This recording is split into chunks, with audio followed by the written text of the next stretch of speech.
Alright, welcome guys and gals to Freaking Laser Designs and Tutorials. I'm Jonathan Benson, and today we're going to take a quick look at the new Passthrough Beta application available to select Glowforge customers. If you have a Pro model and are interested in trying the software out for yourself, be sure to visit the Glowforge community site and fill out the Pro Passthrough Beta opt-in found here. Okay, let's do it. Okay, so the first thing we're going to want to do is open up our Illustrator software and go new from template and pick our Glowforge template. If you do not have a Glowforge template, you can search my earlier videos and find a download link to it. Actually, I'll go ahead and put a download link in this video also in the description. Okay, so in any case, we want to go here and get this thing ready for a pass-through. So right now it's kind of the default Glowforge settings if you have a basic or what have you. So we'll want to go to Document Setup, we'll go to Edit Artboards, and then we'll go over here to the height. And in this case, we're just going to double it to 24. So 20 inches width, 24 inches height.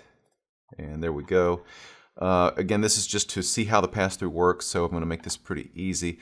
I'm going to visit this website, Brands of the World, and type in here Spider-Man because I like Spider-Man. And find myself a nice little stylized Spider-Man face. All right, that's the Spidey signal there. And we will download this. And I think I've already have it downloaded on the desktop. In any case, we'll go back to Illustrator. We'll open this up. Let's see, on the desktop here. Find it. Okay, oops.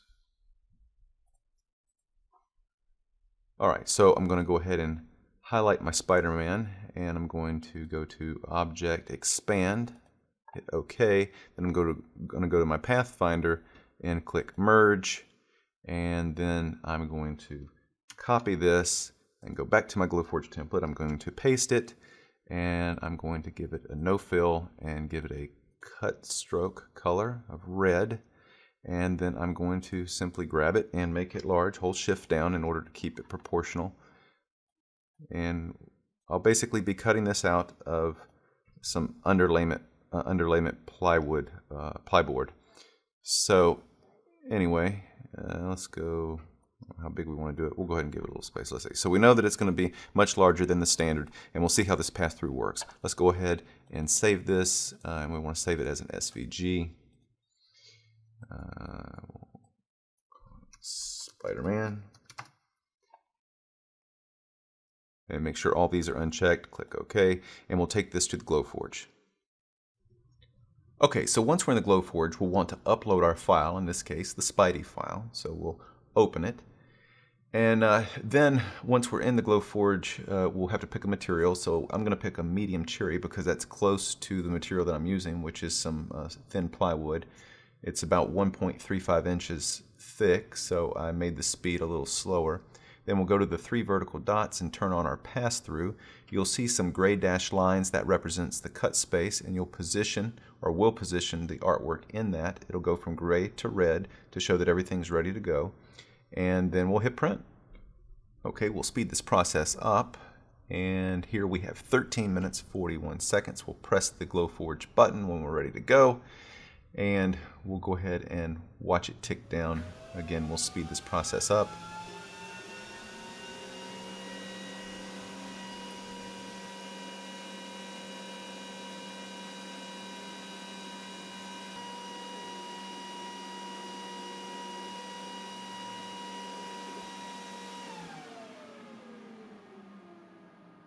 Okay, after the first wave of cutting is done, the Glowforge will then begin to take pictures to help with alignment.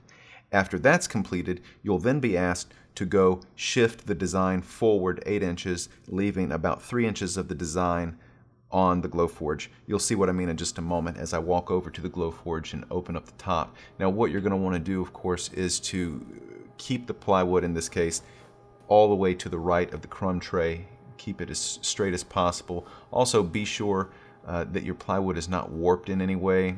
As you're about to see, a mistake is going to happen, one that I was unaware of, where my plywood evidently had a bow in it, and the Glowforge is going to catch it and knock it. And I'm not going to know anything about it, and it's going to mess with the alignment some. So anyway, once you've shifted it forward 8 inches, hit continue, and it will begin aligning it. It says it'll take about 5 minutes. In my case, it took 2 minutes.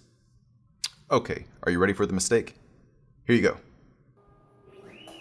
Yeah, because my computer is not close to my Glowforge, I had no idea that that happened, so I just went on back to the computer and followed the prompts on the screen, not knowing that the material was shifted.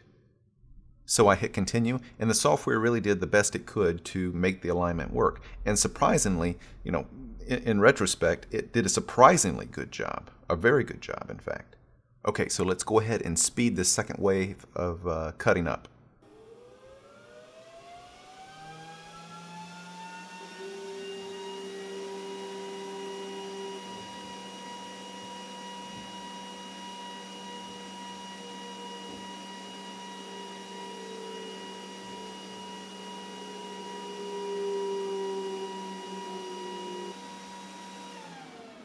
Okay, as I said earlier, the Glowforge did a great job of keeping things lined up, especially in light of the fact that the plywood was actually diagonal on the bed. I was impressed. At first, I wasn't because it didn't seem to work, but once I looked at the footage and saw the mistake, I went ahead and tried things again, but this time just by typing my name out, just another quick little design to see how it would work up, and everything lined up perfectly. So, on the whole, end of the review, the beta pass-through seems to be working really well. It's much better than jigs, and I think you'll enjoy it. So go check out, sign up for the beta, and tell me what you think. Take care.